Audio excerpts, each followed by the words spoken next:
రాష్ట్రంలో రాచరికపు పాలన నడుస్తోందన్నారు బీఆర్ఎస్ నేతలు. బాలాపూర్లో రేషన్ కార్డుల పంపిణీ సందర్భంగా సబితా ఇంద్రారెడ్డికి అవమానం జరిగిందని ఆరోపించారు. సబితా ఇంద్రారెడ్డి విషయంలో ప్రోటోకాల్ పాటించకుండా ప్రభుత్వం వ్యవహరించిన తీరు దుర్మార్గమన్నారు బీఆర్ఎస్ నేతలు. ప్రోటోకాల్ పాటించాలని సబితా ఇంద్రారెడ్డి కోరడం తప్ప అంటూ నిలదీశారు. అధికారికంగా నిర్వహించాల్సిన కార్యక్రమాన్ని కాంగ్రెస్ పార్టీ సొంత కార్యక్రమంలా మార్చేశారని ఆరోపించారు.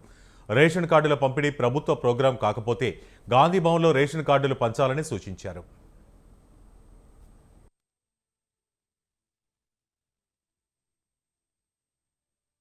సబితా ఇంద్రారెడ్డి గారి నియోజకవర్గంలో జరిగిన నిన్నటి ఘటనను మేమందరం కూడా తీవ్రంగా ఖండిస్తూ ఉన్నాం. కాంగ్రెస్ పార్టీ నాయకుల ఉత్సాహాన్ని చూస్తూ ఉంటే అధికారులను నిలబెట్టి అక్కడ వార్డు మెంబర్ కూడా గెలవలేని నాయకులు వేదిక మీద ఉండాలని అనుకోవటం అది సరి అయింది కాదు.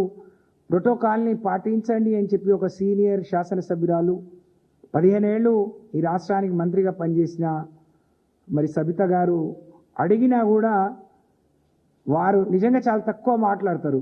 వారి ఓపికను సహనాన్ని చూస్తే మనమే అబ్బురపడతాం. అలాంటి వ్యక్తి నిన్న ఇంత తీవ్రంగా మందలించినా కూడా అక్కడ వాళ్ళలో మార్పు రాలేదు అని అంటే ఇవాళ రేవంత్ రెడ్డి గారి పాలన, కాంగ్రెస్ పాలన ఏ విధంగా కొనసాగుతుందో మనం గమనించవచ్చు.